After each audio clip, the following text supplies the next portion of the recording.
You're listening to the Business Wealth Impact Podcast, your source for empowering information and cutting-edge ideas from the world's top minds. I'm your host, Jeanne Amlour, founder of seven-figure coaching company, Jeanne Amlour International. Join me on a journey to unleash your potential and create your highest success. Welcome to Business Wealth Impact. Hello and welcome to another Business Wealth Impact. Today we have Danna Olivo, who is a seasoned government contracting specialist with over 35 years of experience in architectural, engineering, and construction and technology industries. Her experience has stemmed from product development through specification and construction preparedness to design, construction, and aftermarket. Welcome, Danna. Oh, thank you. Thank you. I'm glad to be here. So I was very interested in having you on the show because I would love for you to share with people how to actually get government contracts because you're the expert at that. So why don't we just start digging into that? Definitely. Definitely. Well, getting into government contracting, depending on where you're going, whether it's going to be on the local or the federal side, has got, they're basically the same thing. The difference is the federal got a longer sales pipeline than the local government does. And you need to gain your experience. So a lot of times I have my clients, let's work through the local side, which is the state, municipal, and county side. Gain the experience while we're continuing to work on the federal side and getting. But what it means is you have to show up properly.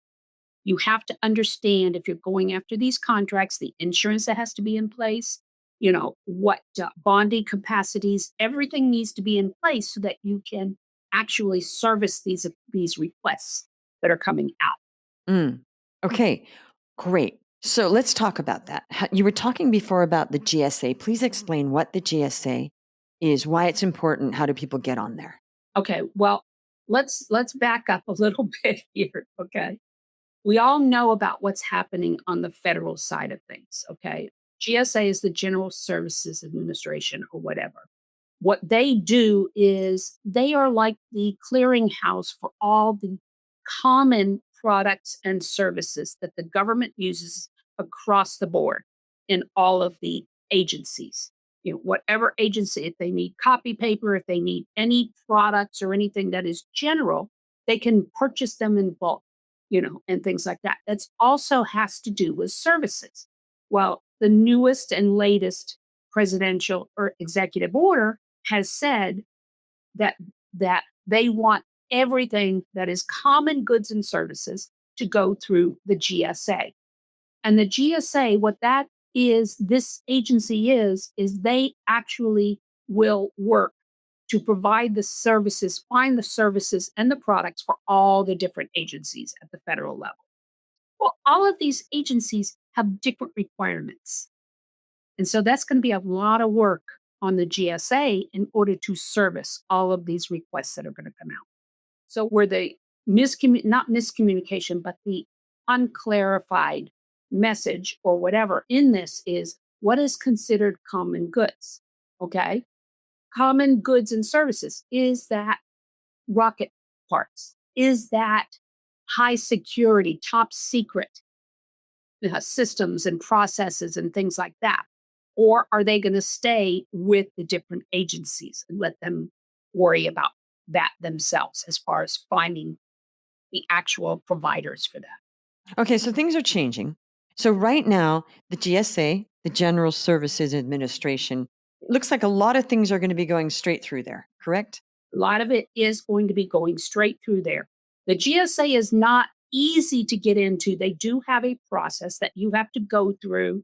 You have to have certain experience, things like that. Those are what I work with my clients to help them understand this and be able to prepare them for it.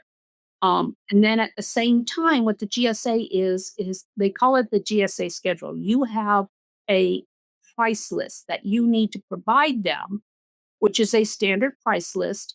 And they're going to just go to those price lists to decide which products or services they can go ahead and afford. And then they'll reach out to, whoever it is or whatever and let them know, Now, there may be, a couple of companies that may come in close in pricing or whatever, and there might be a little bit of negotiation there, that kind of stuff. So let's pretend that we are a business. Let's give a business that we know. What is one type of business that you know for sure the GSA handles, and there's people on that website, the platform, looking for this kind of job with the government? Let's just give me one example. Oh gosh. Basically, it's any type of business. You've got product supply. Okay, they have to supply food and materials and everything to commissaries, things like that across the United States. You got paper, you've got paper goods, you've got services, which might be consulting services, coaching services, especially with what's happening at the federal level and them streamlining and reducing the number of employees at the government level. We're talking the federal level here. We're not talking state or local level. Okay. While they're reducing this is going to put more onus on each of the employees, staff members that are left. And they're going to have to learn how to regulate their time and be able to service these accounts that normally would have been taken, had, 4 or 5 people servicing them. Now it's one person. So that's where the coaching and mentoring might come into play, is helping these individuals learn how to be lean with their services that they provide. What you're saying is there going to be a lot of stressed out people because they're doing too much work. Is that what you're trying to say? It's already coming out in the requests that I see coming out, is they're already start to field and put out their market research requests. They're what we call requests for information, or requests for, or sources sought. Okay.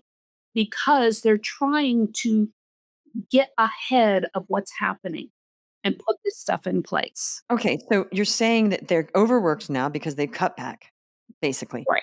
And you see that the GSA, sorry, is already putting out the feelers that we need help. Right. They're putting the feelers they're putting out are the ones that are basically the things that need to be put in place in order to handle this work. I understand. So where do people find those? Say, let's say somebody wants to get on the GSA. You said there's certain things you coach people through. There is a process, and it's a complicated process. I'm in the process of I'm a visual person. So I am in the process of trying to streamline the GSA process into more of a visual flow diagram so that people can see what needs to be done. One of the things that they do require are your references, your experience. And a lot of people do not understand that does not have to be government experience. It can be private, it can be other experience, but you have to meet the reference guideline. Okay. So one thing is they have to show experience, whether it's public, private, or government. Yeah. Okay. All right. There's that. And then what are some of the other things that is it a long list of qualifications? It's not a it's just understanding what they're asking. And the government's not very clear with what they're asking. So, it's a matter of going through and really thoroughly reading, because you'll get to a point in the GSA instructions, okay? And then all of a sudden they're introducing another platform that you need to go and register with. Well, what people don't realize, if you do not have government experience, you don't need to go there. But it's not clear in the instructions. That does not surprise me. That's where I come in and I try and explain to them in simpler terms what they need to do. And then also, there are experts out there that will help with this. It does get expensive, for some of this. So finding those individuals who can help you in a language that you understand. If you're not familiar with government contracting, that's where the confusion comes in. If you've been doing government contracting all along, and now you're saying, okay, I need to get on the GSA schedule, it's a little bit easier for those who have experience with other government contracts. For sure. I can imagine that. Okay, so you're saying it can get quite expensive to get that help, but you are that help. Aren't you the person that helps with this? I am that help. My pricing is not as much as what they do, but it depends on how much effort is going to have to be put into. Okay. So Now, you were saying that you get businesses ready to do business with the government. What does that entail? There's getting on the platform is one thing and being considered, but then there's the whole other thing of actually being ready. What do we need to do to be ready to work with for the government? Well, it's important to understand GSA is only one agency within the federal government. Okay, you've got Department of Defense, you've got DLA, you've got Department of Energy. All of these are different agencies within the government. Before you can do anything within the government, you have to be registered on sam.gov. Through sam.gov, getting registered, what you get is what they call a unique entity identifier.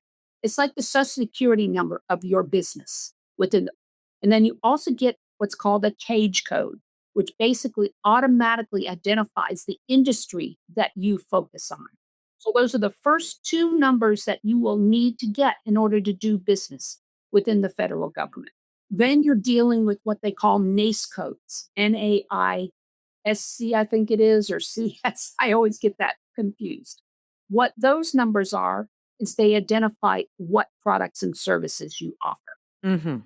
Okay. And you gotta get that done, okay. And then, of course, there's not federal, there's also local government, but we're talking about federal for now. Okay. So interesting. This is not something I know much about, and I think a lot of people don't know, but there is a great opportunity for people to get government contracts, and most people have no clue. So I'm glad we're opening up the conversation here and airing it a bit because I think it's something that we need to be made aware of that, yeah, sure, we hear about that, and people can get contracts with the government. They just don't know how. So you just mentioned SamGov, Cage Code, NACE codes, I think you said. So then we at least Yep. have like, hey, government, here I am. I have a business. Here's my number and here's my categorization with the NACE code or whatever it was, right? Okay. But then from there, you've got to bid for jobs, right? You have to bid for jobs, but before anything, you have to build relationships. Like any business, okay, those relationships are critical on both the federal side and the local side. So if you are, say, I'm going to use Florida, which is where I am, for an example, on the local side, and I live in Seminole County, Florida, okay, but I'm surrounded by 9 different counties that I can work, actually physically work within. Okay. Getting myself registered as a vendor, as a minority. Okay. Minority is critical because the government has stipulations where, in order for them to approve or um, uh, they put out requests, they have a certain percentage that has to go to minority businesses. And women are still considered the minority. Women is still considered a minority. You've still got your diverse minorities. You've got your hub zone minorities. So you've got several different minority categories. So, me, like I said, in Florida, being registered with all the different counties and everything, I'm going to be getting requests from the different counties or the cities or whatever in order to saying, okay, we need this. Your NACE code or your category came up as you supplied this. So that's how you get the opportunities sent to you in order to respond to them. Okay, well, let's talk about that because you said relationship building. How does one person, let's say I'm in Florida and I want to get a government contract for people in DC, but it's all online because it's going to be online coaching. How does one go create relationships in local and federal government? How does that happen? Give me some ideas. Well, first of all, if you're going for a local request, okay, if you are not listed as a business in that state, okay, which means you have to have a presence in that state. You can't unless you partner with somebody else who does have a business in that state. There's many times where I'll go after projects that are research and development projects. I bring the program management side of things, but the company that I partner with, who happens to be out of South Carolina, they bring the research component too. And we go in together as a collaboration on these projects. So I bring the local presence. Now, on the federal side, when you're working on the federal side and you respond, it doesn't matter where you're at. because federal covers the entire United States. Yes. Okay, so I'm still gonna ask the same question again, all right? So let's forget local. So Jana Malore in Florida wants to get a federal job. Let's pretend. You said we need to create relationships. How do we do that beyond doing what you just said and getting our name in the government? How do we create relationships in DC for me to be I have to go to DC and network with people? I mean, how I mean, that was something you said that opened up a whole billions of questions in my mind. How do we do that? Yep. You do that by reaching out to them, okay, whoever the buying agent is, okay. What they issue is called sources sought or request for information. Those are the early stage requests that come out before an actual RFP. That gives you the name of the contracting agent that you can reach out to start building that relationship. All right. At the same time, I tell my clients, and you're going to like this, Gene, because I turn them on to LinkedIn, LinkedIn Navigator. I force them to get into LinkedIn Navigator and start connecting with those agents through LinkedIn Navigator. Find out where they're at, what associations, everything that they belong to, and tell them, start following these people, start tagging them, start doing what needs to be done to get in front of them so that they can see your credibility and start building your relationships that way. That makes sense, and I thought there was something about that because I thought this seems too good to be true to get your Yes, name on yes. something and things because usually in life, things don't just flock to you, so now I'm getting it. You're using my strategy. Once we get Yeah. on the thing, then we gotta go do our organic social media marketing, which is king. Well, I love this because I was wondering about that. That's why I was asking you over and over, like, "What do you mean?" Okay. So you do all this stuff, you register, you get all the codes and all that great stuff. Then you have to do your marketing. You don't just sit there and wait for everything to drop on your head, which is what most people want. It's never like that. You just verified for me that life is such always about about creating connections. Now, the other part to this is you want to brand yourself with the federal government under your categories. So you're going to want to respond to the RFIs, the request for information, and the sources sought that come out so that they know, okay, you're interested in this once it comes out. All right. And what I tell them is once that I give them a step by step guide, here's what you do. It includes the LinkedIn, everything. But what you're doing is you're sending them also, you're reaching out to them via phone and through email, letting them know that you're still here, you're still interested in this RFI or this sources sought, and you build that relationship that way. Now, here's the big thing: vendor fairs, associations, networking is critical for you getting in front of these people because they are busy. And especially right now with what's happening federally, they're going to be even busier. So you want to make it and get where they're at as opposed to them coming to you.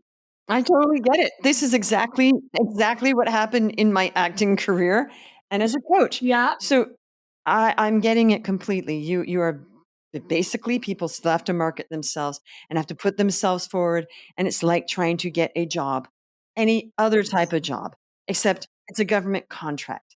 And these people, what happens is because I used to recruit for Wall Street, and it was the same thing. When people would keep sending their resume and it was on our desk and the job came in, we'd be like, well, there it is, because they were right Yep. there. Because they kept following up and saying, hey, is there something? Is there something? Well, actually, there is. And that would happen sometimes. We'd get the resume and it'd be like, wait a minute, this is good. So it's the same thing. We have to market ourselves. And these people, they're going to say, oh, well, this person just came in and there's the job. It's just easier to give it to them because they're right there. There are times where, you can get into a situation, especially on the local side, not necessarily on the federal side, to whereas they get to know who you are. And that's why it's important that you get out there and network and do everything that you see.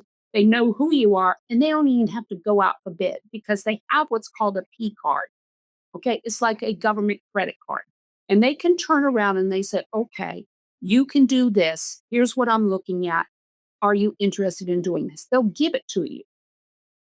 All right. Because you already have that relationship. That's why it's so critical that you build that relationship with these buying agents and get in there and making sure that, show up because they're going to facial recognition. You know this as an actress. Okay. Facial recognition lasts so much longer than just email and texting. Right. But my question is, Dana, these people are very busy. And somebody says, hey, I'm a XYZ business and I'm on this site and I found you on LinkedIn and I'm emailing you now and I saw that and you're calling them. Do you have time to get on a Zoom? They're probably going to say no. Well, that's where I say you have to go where they're at. Well, I'm not going to fly to DC. They have procurement conferences all over the place. The networking. Yeah. You do in front of them. You have your what we call a capability statement, which is what we develop after you get your cage code and your UEI from sam.gov. Okay, you've got the capability statement that we develop. I help you develop it. It's a one-page description, has everything on it that they're going to want. And you try and set up that appointment with them. Got it. Okay. This is a full getting government contracts. That's a career in of itself because this is a lot It of work is. and a lot of strategy. Not many people are going to be able to do this as well as their normal strategies as a business. It's like you want to be a government contractor. Do they pay well? That's the next question. Yeah, they can. They can. It all depends on, and this is one thing I will preface with GSA, okay? Once you get your price lists in there, right, they are more credit worthy, not worthy, credit conscious, okay? Meaning they may go with the lowest rate, that type deal. Same thing on the county and the state side. What you have to look at is you have to look at, all right, is this a term? Is this a contract that's going to last 5 years, 10 years? That I can ultimately building processes and systems to where I can bring my price down and recoup it year 2, year 3. Those are the kind of things that we have to take into consideration when we're looking at these things. It's a strategic process. Mm. It's been very interesting to hear this that there is a lot of the networking and the sales and everything that we would have to do for any other job. And but you said Yes. something interesting is a lot of these contracts, once you get them and you do a good job, they're probably not going to want to hire somebody else if you're doing a good job. And they could go on for years. Correct? Now I'm trying to understand what your question is there. Question is if you get a you said something about 10-year contract. Some of these contracts, if you do a good job, it would seem if you do a good job, some of them might last quite a long time as a contract because why would they then go hire somebody else if they're happy with what you're doing? It could be price, okay? It could be the thing to understand is once you get in and get a government contract, if you don't perform well and you get fired, your chances of getting another government contract is virtually nil. Okay. So they're very understand they're dealing with your taxpayer dollars. So they have to justify why they're spending this money. Now, here's where you can take advantage of the fact that minority status, especially on the federal side. They have what's called an 8A minority designation. And what 8A means is it is a set aside. What it says is if it's a project that is allowing 8A and there's other companies that are bidding on this same project, but they're not 8A, they are required to go to the 8A company, whether their price is higher or not. Okay. If there's two 8A companies, there may be a competition between two 8A companies. So this is where your minority certification may benefit you. Mm. Okay, well, Dana, that was highly interesting. Thank you for sharing that all with us. So much more. I mean, we can't get it all in one thing, but we got a good idea of how it works. I think the GSA, the different designations, the having great relationships, that's great. I'm sure there's a lot more. So tell me, how long have you been doing this? Oh, goodness. I've been doing this almost 40 years. I'm sorry to say that, but almost 40 years. I have worked within the architectural engineering construction market, more on the business development, strategic planning, and product side of things. I have worked for major manufacturers for the industry. I say I have seen that in my blood. My dad was a block mason.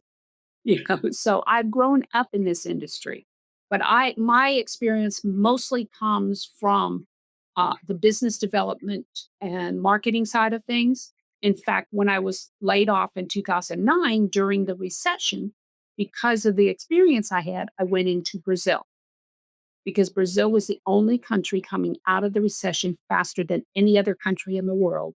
And that's because they were a cash country, and it was also because they had just won both the FIFA Game Award and the Summer Olympic Awards. So, with my experience, I knew what was getting ready to break loose down there in preparation for the games. So, I went in and started building relationships, inroads for companies here in the US to partner with companies in Brazil to bring new products, systems, processes, and everything in preparation for the games. Okay, Dana, thank you so much for sharing all this. So, what's a mindset or a philosophy that you'd like to share with people before we close the show? Definitely. Well, for one, government contracting, whether it's on the local or federal side, is not as hard as you think it is. All right. A lot of small businesses, what they do is they look at it and they say, oh, there's just no way I would qualify. The government is set up to work with small businesses. The other thing I would say is understanding that there are those self sabotaging thoughts that keep you from moving forward. Ignore them. Ignore those self-sabotaging because the rewards on the back end are so much greater. Okay, I love that. Thank you for that. I agree with that wholeheartedly for everything in life. So, Dana, thank you so much for being on the show. Thank you for listening, everybody. If you like this, please comment, please share, please review, and turn up on the next one. You're listening to the Business Wealth Impact Podcast, your source for empowering information and cutting edge ideas from the world's top minds. I'm your host, Jeanne Amlour, founder of seven-figure coaching company, Jeanne Amlour International. Join me on a journey to unleash your potential and create your highest success. Welcome to Business Wealth Impact.